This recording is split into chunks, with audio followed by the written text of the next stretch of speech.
Sehingga kalau bisa masjid-masjid kita jaga betul, jangan sampai ada yang merusak. Assalamualaikum warahmatullahi wabarakatuh. Bismillah, alhamdulillah, wassalatu wassalamu ala rasulillah. Teman-teman yang semoga senantiasa dirahmati dan semoga senantiasa dalam lindungan Allah Subhanahu wa taala. Seorang ustadz dalam cara ramahnya meyakinkan jamaahnya untuk dapat menjaga masjidnya dari kerusakan yang disebabkan oleh aliran sesat. Mari kita simak apa aliran sesat apa yang dimaksud dan apa yang dilakukan oleh aliran tersebut di masjid tersebut. Mari kita simak ya. Coba, nggak usah lah ribut lagi, biar aja lah. Kadang-kadang kita bertengkar sibuk dengan kunut tak kunut saja. Menurut sebagian orang begitu, tapi lama-kelamaan yang berpikiran seperti itu, dia pula yang membuat kita ini menjadi orang-orang yang tak yakin dengan agama kita. Itu terjadi, Pak. Sehingga model yang muncul tuh, ada yang berani menyesatkan, ada pula seperti orang dia memilih damai, menyatukan, tapi dia melemahkan yang benar, menguatkan yang salah pada hakikatnya. Paham, Pak? Kalau bisa nih jangan terus terulang, Pak. Sehingga kalau bisa masjid-masjid kita jaga betul, jangan sampai ada yang merusak. Caranya Bapak Ibu, kadang-kadang di masjid kita dia minta izin buat halaqah Quran. Enggak mesti pengurus yang mengundang membuat kegiatan, tolong kami izinkan saja, buatlah halaqah ngaji mereka, banyak jamaah mereka.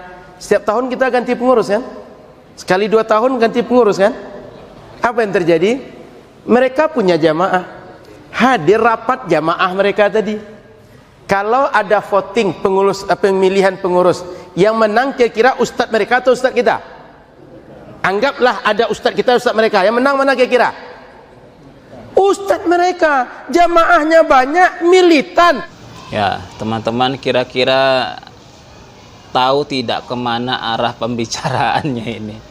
Arah pembicaraan ini yang contohnya meminta izin membuat halaqah Al-Quran di masjid-masjid mereka. Ya, kenapa? Karena di masjid mereka itu tidak ada halaqah Al-Quran yang mengajarkan kaum muslimin dan muslimat untuk memperbaiki bacaan mereka, bacaan Al-Quran mereka. Karena kebanyakan kaum muslimin dan muslimat itu, ini tidak secara rata ya, tidak pukul rata ya, tapi kebanyakan hanya sedikit yang mahir membaca Al-Quran. Dan yang diceritakan dalam ceramah ustadz tersebut adalah ini ya, kawan-kawan kita, saudara teman-teman kita yang mahir membaca Al-Quran, dan pasti jelas ya, mahir membaca Al-Quran, minta izin membuat halaqah Al-Quran, mengajari teman-teman kaum muslimin ini membaca Al-Quran. Dan ini dicurigai merusak masjid mereka. Masya Allah. Terus kemana pengurusnya selama ini? Apa ada membuat halaqah Al-Quran atau untuk yang memperbaiki kaum muslimin dalam membaca Al-Quran? Yang kita sudah diundang, dikasih makan, kasih buku, enggak juga datang kadang. Apalagi cuma sekedar undangan. Dia tak diundang, dia sengaja datang masjid kita. Itu terjadi di banyak masjid. Nah, artinya adalah kesalahan atau kekeliruan pada pengurus mereka. Sudah diundang, dikasih buku, dikasih makan, tidak datang juga. Nah, yang rajin-rajin untuk memakmurkan masjid, ya jangan disalahkan. Daripada masjid hanya untuk sholat fardu, kadang-kadang zuhur, asar itu kosong. Yang ada jamaahnya maghrib, isya, subuh, ada insya Allah. Ya, tujuannya untuk membuat halaqah Al-Quran kan untuk memakmurkan masjid. Ya, kita kan disuruh untuk memakmurkan masjid. Apa itu merusak masjid kalau halaqah Al-Quran itu memakmurkan, dianggap merusak masjid? Masya Allah.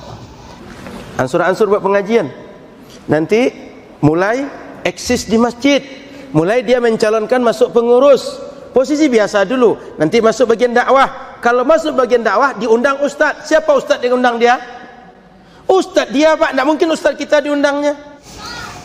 Ya, karena ustadz yang diundang itu kalau dari ustadz aswaja itu biasanya mencari ini, dicarinya mana yang nilainya ekonomisnya lebih tinggi ya. Kalau diberi sekian, nah lain kali dia tidak akan datang. Sedangkan ustadz yang berasal dari manhaj salaf insya Allah datang karena untuk membagikan ilmu, bukan alasan faktor ekonomis. Betul tidak? Ketika diundang ustaz dia, disampaikan pengajian. Ketika pengajian rupanya amalan kita dah mulai disasik-sasikkan. Apa kata jamaah? Kok lain masjid jamiah gini kan? Dan ketika disesat-sesatkan ya, siapa yang sesat-sesatkan ya, ngakulah siapa yang menyesat-nyesatkan amalan. Paling hanya menjelaskan ini yang sunnah, ini yang tidak ada sunnahnya, bukan menyesat-nyesatkan. Ini salah paham ini. Allah macam-macam pengajiannya, lah bid'ah jadi isi pengajian gini. Cuma bisa urut dada. Air nih Pak, kalau sedikit bisa kita minum. Coba kalau banyak. Jangankan kita, rumah-rumah ini digulung dia. Ajaran sesat kalau kecil kita padamkan selesai. Tapi kita biarkan lama-kelamaan apa yang terjadi? Dia besar, akhirnya kita tak lagi bisa untuk membendung dia. Paham Pak? Jadi menurut ustadz tersebut aliran sesat kalau kecil itu bisa dipadamkan, kalau udah besar tidak bisa lagi dibendung. Masya Allah. Yang dimaksud ini aliran sesat yang mana? Ini kan, apakah yang membuat halaqah Al-Quran itu aliran sesat? Yang mengajari kaum muslimin dan muslimat untuk memperbaiki bacaan Al-Quran itu aliran sesat? Apa mungkin seperti itu? Dan kita akan tahu siapa yang dimaksud sesat oleh ustadz ini di bagian akhir video ini. Mari kita lihat. Antaranya yang sesat sekarang tuh Wahabi, Salafi, itu di antara yang sesat. Syiah juga masih ada. Nah, ketahuan kan arah pembicaraannya. Siapa yang disesatkan?